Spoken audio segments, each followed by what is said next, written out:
Friends, যখন ক্যালসিয়ামের প্রসঙ্গ আসে সাথে সাথে আমাদের মাথায় আসে যে ক্যালসিয়াম আমাদের হাড়কে মজবুত করতে সাহায্য করে।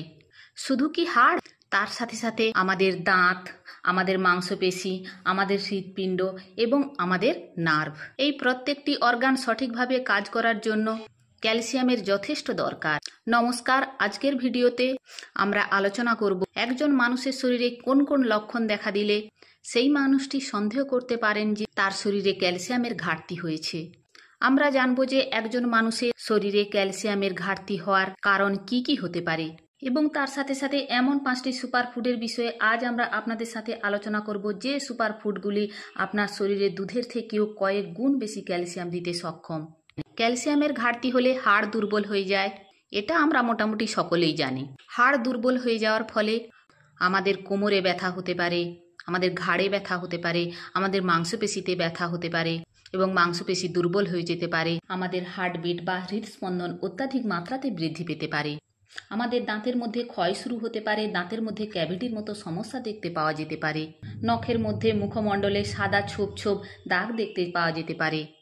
নখ ভঙ্গুর হয়ে যেতে পারে, সবসময় দুর্বলতা অনুভূত হতে পারে। এই লক্ষণগুলি দেখলে আপনি অবশ্যই সন্দেহ করবেন যে আপনার শরীরে ক্যালসিয়ামের ঘাটতি হয়েছে। এখন আমরা জেনে নেব যে একজন মানুষের শরীরে ক্যালসিয়ামের ঘাটতি হওয়ার কারণ কি কি হতে পারে। দেখুন, একজন মানুষের শরীরে যত পরিমাণ ক্যালসিয়াম থাকে তার 99% ক্যালসিয়াম তার হাড় এবং দাঁতের মধ্যে সংরক্ষিত থাকে। ওই 1% ক্যালসিয়াম মানুষের অন্যান্য কাজে লাগে। সেই 1% ক্যালসিয়াম থেকে যখন সামান্য পরিমাণের ঘাটতি হয় তখন আমাদের শরীরে আমাদের হাড়ের থেকে এবং আমাদের দাঁতের থেকে ক্যালসিয়াম টানতে শুরু করে। আর সেই জন্যই ক্যালসিয়াম ডেফিসিয়েন্সি হলে সর্বপ্রথম আমাদের হাড় এবং আমাদের দাঁতের মধ্যে লক্ষণ প্রকট হয়। একজন সুস্থ স্বাভাবিক মানুষ বরাবরের মতন খাবার দাবার চালিয়ে যাওয়া সত্ত্বেও হঠাৎ করে তার শরীরে ক্যালসিয়ামের ঘাটতি হওয়ার কি কি কারণ হতে পারে। সর্বপ্রথম কারণ তো সেই মানুষটি এমন কিছু খাবার খাচ্ছেন যার মধ্যে ক্যালসিয়াম সঠিক মাত্রাতে থাকছে না, বা খাবারের মধ্য দিয়ে সেই মানুষটি শরীরে সঠিক মাত্রাতে ক্যালসিয়াম পাচ্ছে না। এছাড়া বিভিন্ন কারণে আপনি ক্যালসিয়ামযুক্ত খাবার ভরপুর মাত্রাতে খাওয়া সত্ত্বেও সেই ক্যালসিয়াম আপনার শরীরে অ্যাবজর্ব নাও হতে পারে। আপনি যদি অত্যধিক মাত্রাতে মদ্যপান করেন সেক্ষেত্রে আপনার শরীরে ক্যালসিয়াম অ্যাবজর্পশন কমে যেতে পারে। যে মানুষটি নিয়মিত ধূমপান করছেন তাদের মধ্যেও কিন্তু ক্যালসিয়াম ডেফিসিয়েন্সি বা ক্যালসিয়াম ম্যাল অ্যাবজর্পশনের মতন সমস্যা দেখতে পাওয়া যায়। এছাড়া যে সমস্ত মানুষরা নিয়মিত মিষ্টি জাতীয় খাবার খান বা মিষ্টি জাতীয় খাবার খেতে পছন্দ করেন তাদের মধ্যেও কিন্তু ক্যালসিয়াম অ্যাবজর্পশনের ক্ষমতা কম হতে দেখতে পাওয়া যায়। দেখুন, ক্যালসিয়ামের ঘাটতি যে সমস্ত খাবারগুলি মেটাতে পারে সেই খাবারের তালিকা বানাতে গেলে সর্বপ্রথম যে খাবারটির কথা আমাদের মাথায় আসে সেটি হলো দুধ।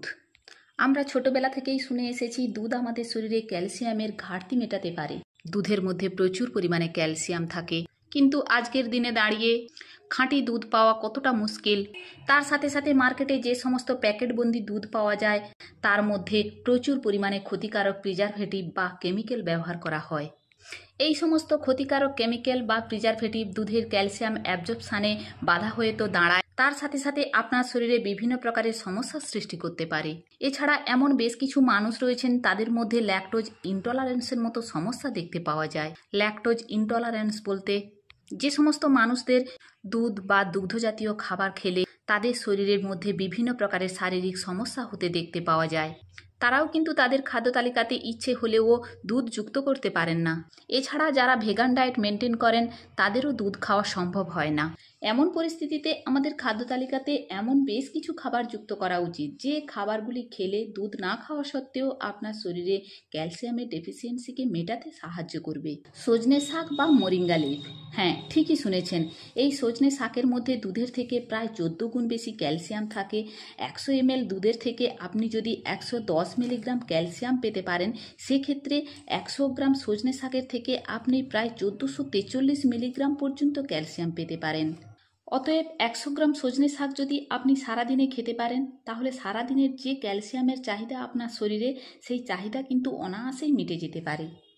পরবর্তী যে খাবারটির কথা আপনাদের বলবো যার মধ্যে দুধের থেকেও বেশি ক্যালসিয়াম থাকে সেটি হলো পোস্ত। আপনি 1 গ্লাস দুধ খেলে তার থেকে যত পরিমাণ ক্যালসিয়াম পাবেন সমপরিমাণ ক্যালসিয়াম মাত্র 2 চামচ পোস্ত আপনাকে দিতে পারে। অতএব আপনি অনুমান করতে পারছেন নিশ্চয়ই যে পোস্তর মধ্যে কত পরিমাণ ক্যালসিয়াম থাকে।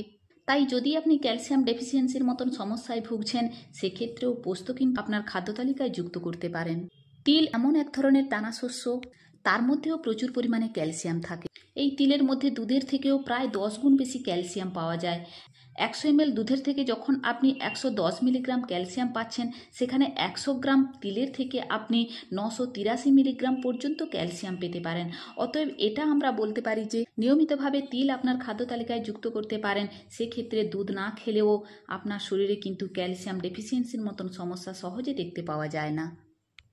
সয়াবিন বড়ি, তার থেকেও কিন্তু আপনি প্রচুর পরিমাণে ক্যালসিয়াম পাবেন। এই সয়াবিনের মধ্যে আপনি প্রায় দুধের থেকে দ্বিগুণ বেশি ক্যালসিয়াম পেতে পারেন।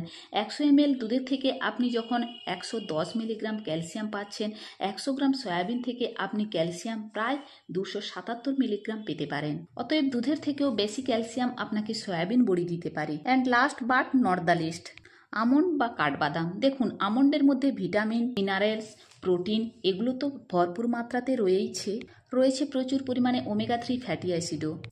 তার সাথে সাথে আমন্ডের মধ্যে ক্যালসিয়ামও আপনি ভরপুর মাত্রাতে পেতে পারেন। 100 ml দুধের থেকে যত পরিমাণ ক্যালসিয়াম পাবেন, সম পরিমাণ ক্যালসিয়াম মাত্র 30 গ্রাম বাদাম থেকে আপনি পেতে পারেন।